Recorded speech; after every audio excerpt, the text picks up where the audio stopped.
The algorithm is this: I'm willing to risk some level of money on this, that, or the other thing until I make X amount of dollars, and then I will do whatever.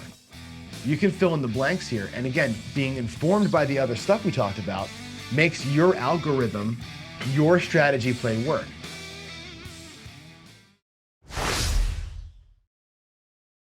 And that's that. All right, let's move on. Let's talk craps a little bit here. And I want to get into strategy and what is a strategy? So here, let's ask some questions. What is a strategy? I think this is going to be fun. I'm going to go to the table actually and do a lot of this from the table, but I want to talk to you really quick here first. A strategy is nothing more than this. And I think people have labeled me as a strategy channel. I'm really not.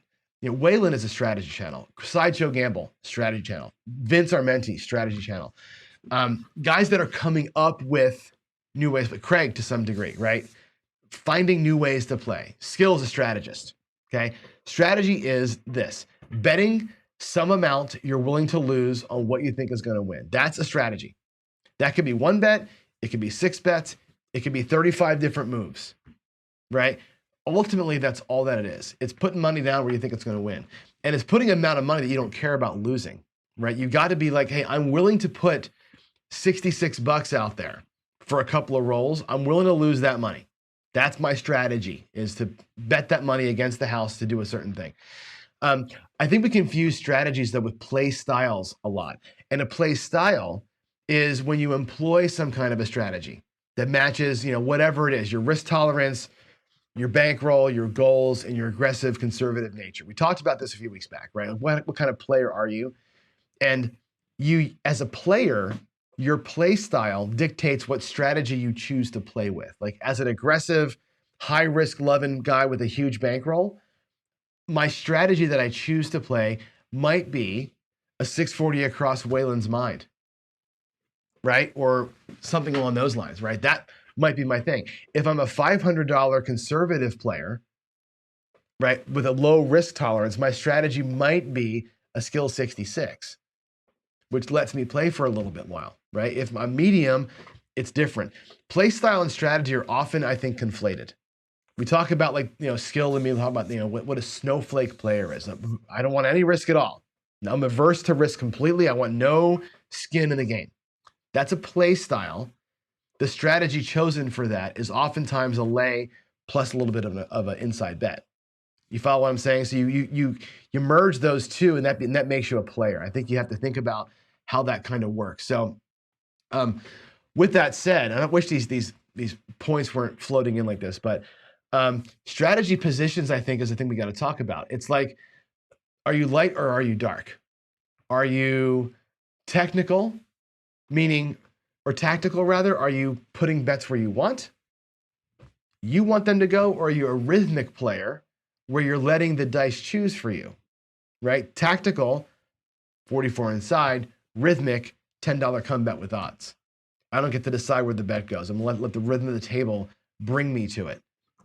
One of the things that one of our friends, Ed Robinson, here I am, calling people out. What Ed says a lot though, which is important, is bet what's hitting, right? His strategy isn't a named thing. His strategy is to put money out there, and what he's rolling, he's betting more on, right? It's a rhythmic thing for him, but it's tactical too, right? He's putting money purposely where he wants it, and then he's betting more when it happens. The rhythm player who's betting to come is doing the same thing. They're putting money out there. What's rolling is hitting. So they're making more money as the things hit. It's the same concept, okay? It's better how you see the world there. Are you aggressive or conservative? Which goes into pressing. How do you press, or do you just same bet? I saw a guy wrote me a comment the other day, and he's like, literally said, "You're an asshole. Same. If you're pressing, you're losing. Professionals always same bet." Okay, fine. That's his opinion, and I think you can take from that what you will.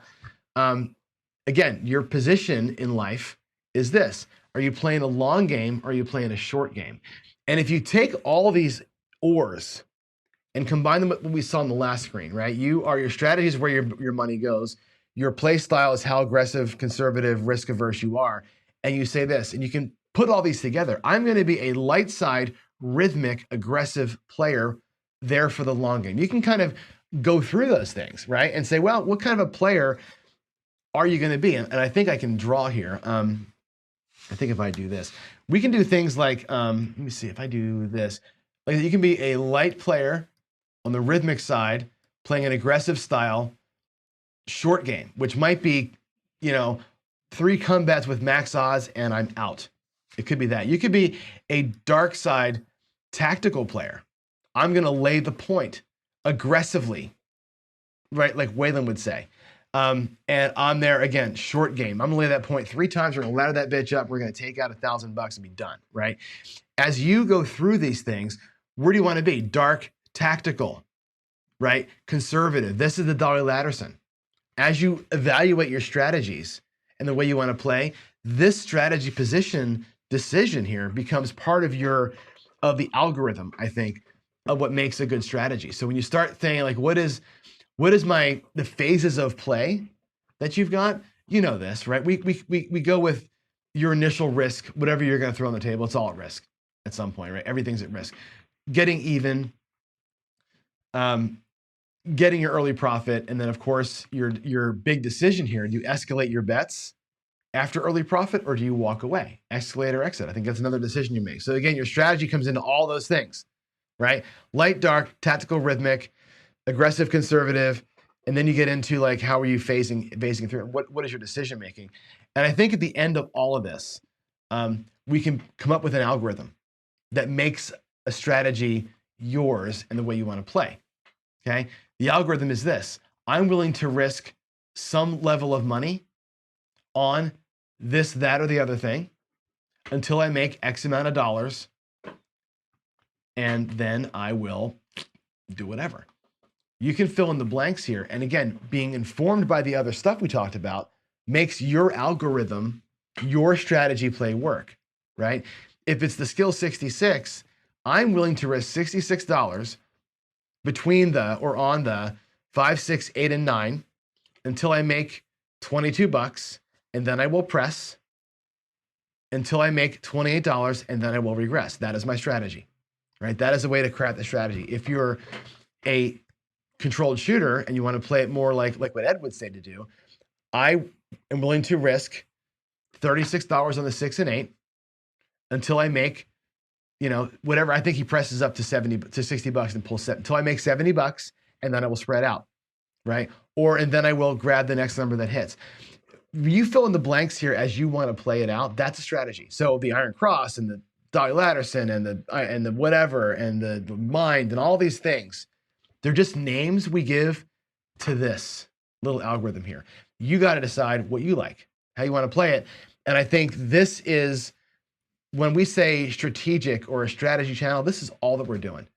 I think all strategies are the same in the end, whether it's light or dark, whether it's tactical or rhythmic, whether it's aggressive or conservative, whether it's multi-step or single step, whether you're going to get in and get out or you're going to stay forever.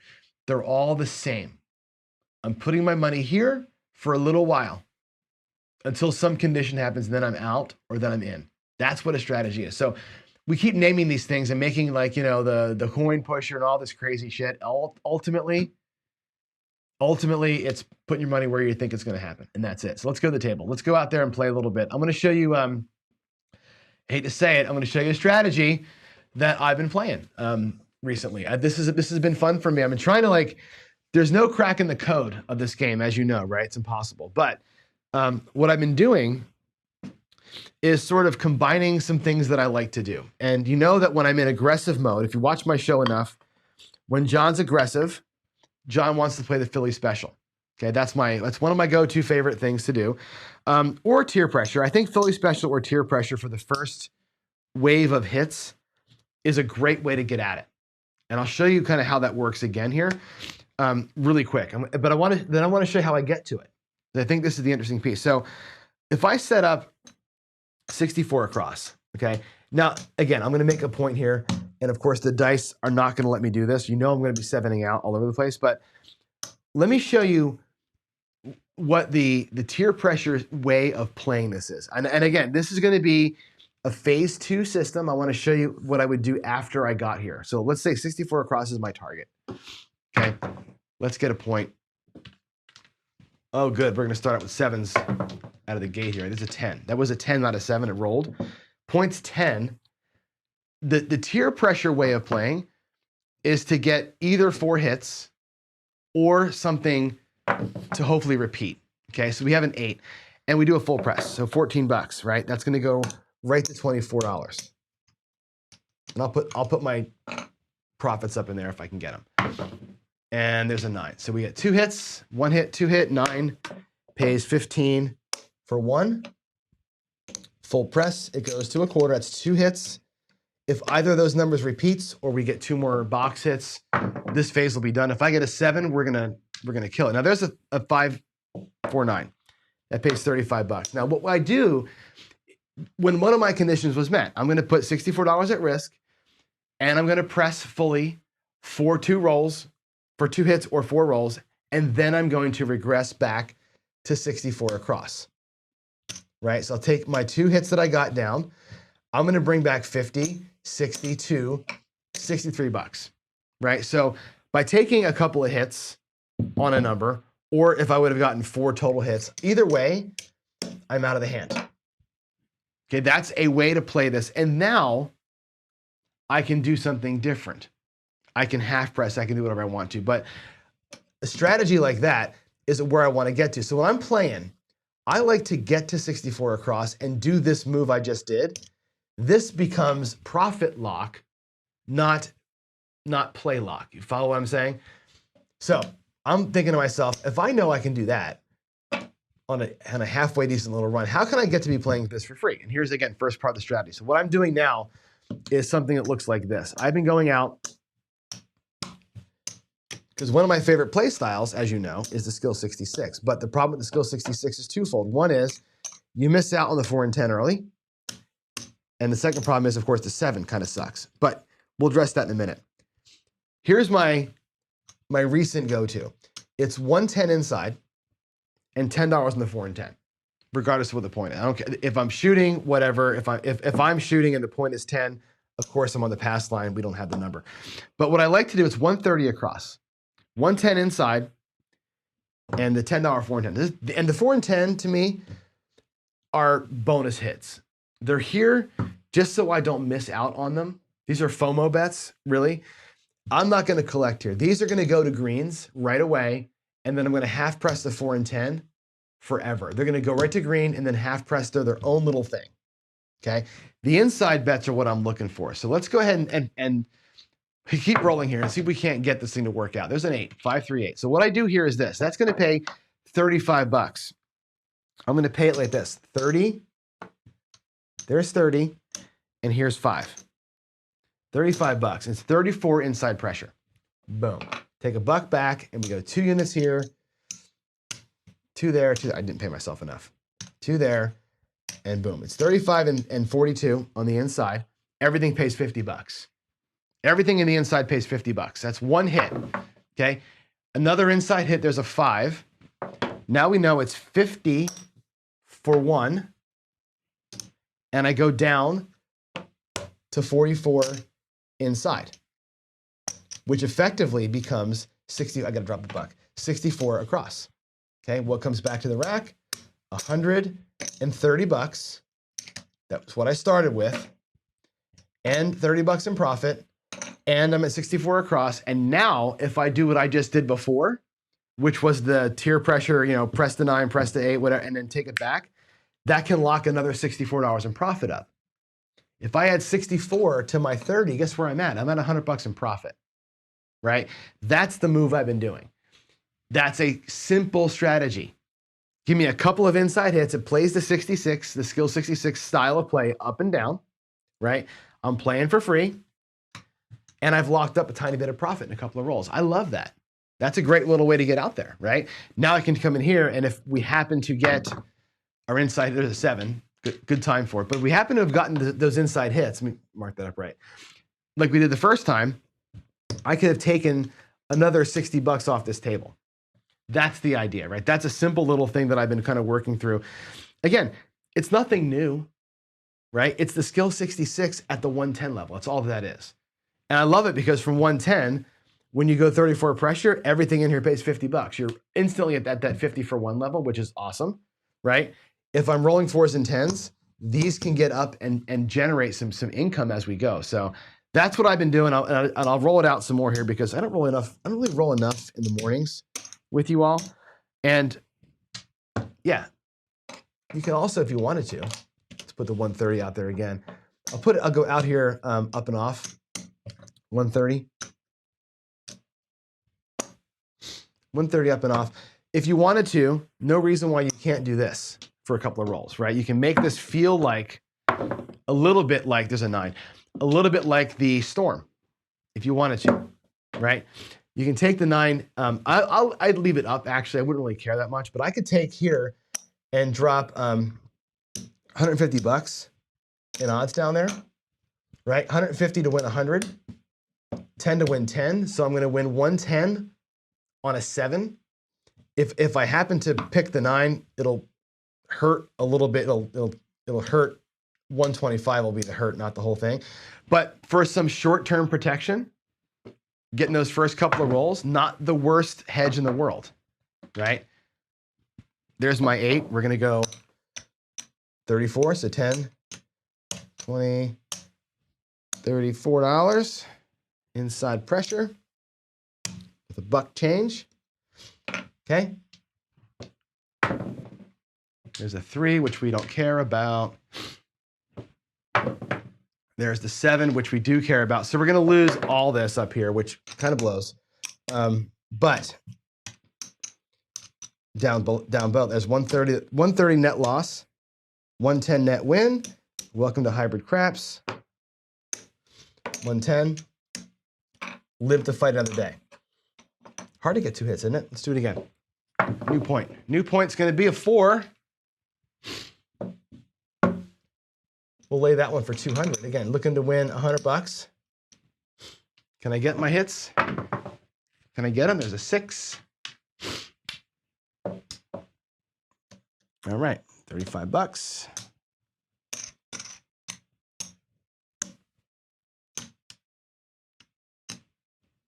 There we go.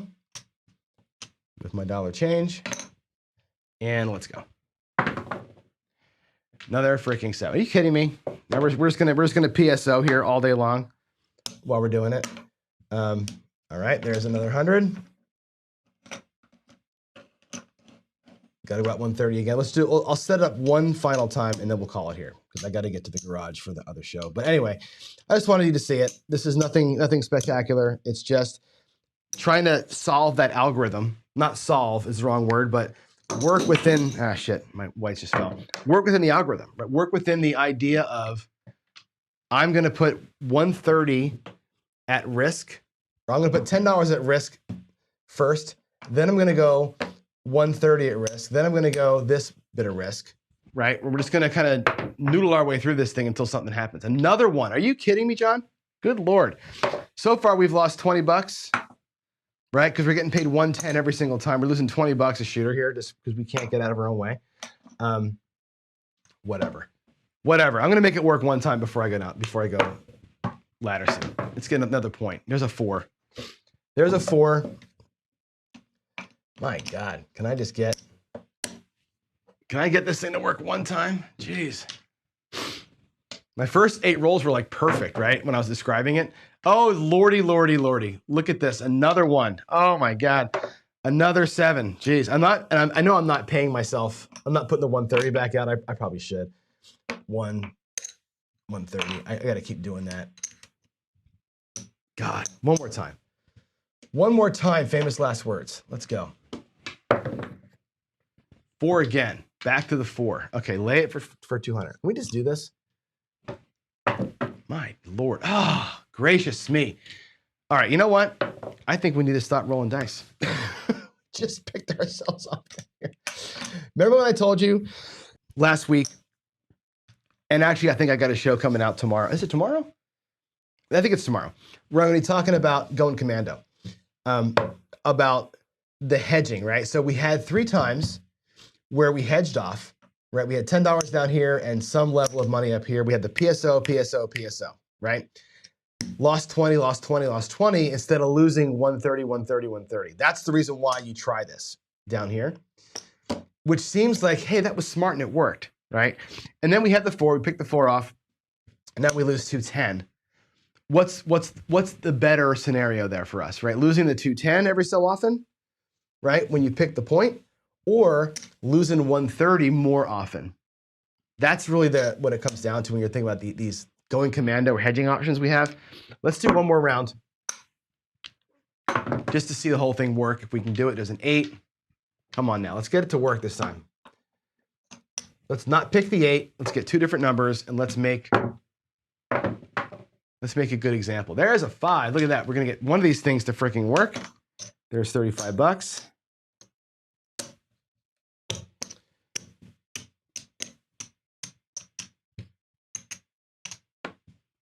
All right, there we go. Back to the rack that goes. Boom.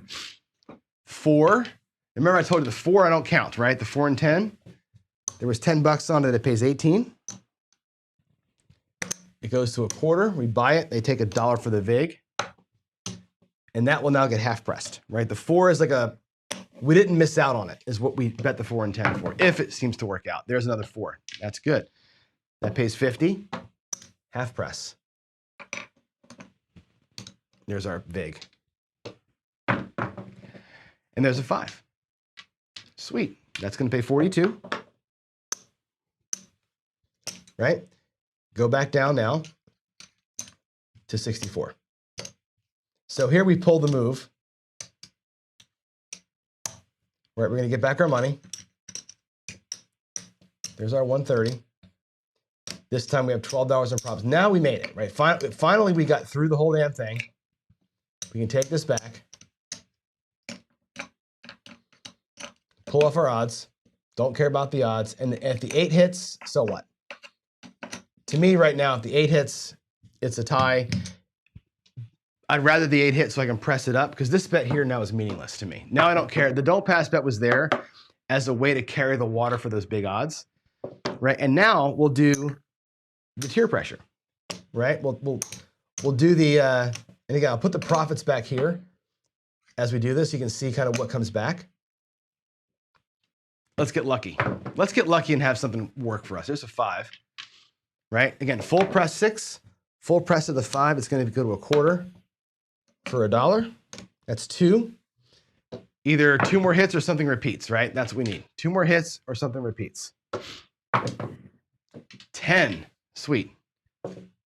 10 goes to a quarter with 2 change after the vig is paid.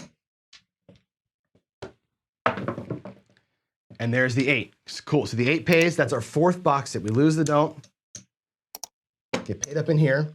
Now, that was a 4th hit. The 6 paid, the 5 paid, the 10 paid, the 8 paid. It all comes down to 64 across. This is your reset. This is the one time that we reset this thing. There's a quarter, 10, 10, and back. And after the move works, right, we pull back 75, 90, 95 bucks, $96, right?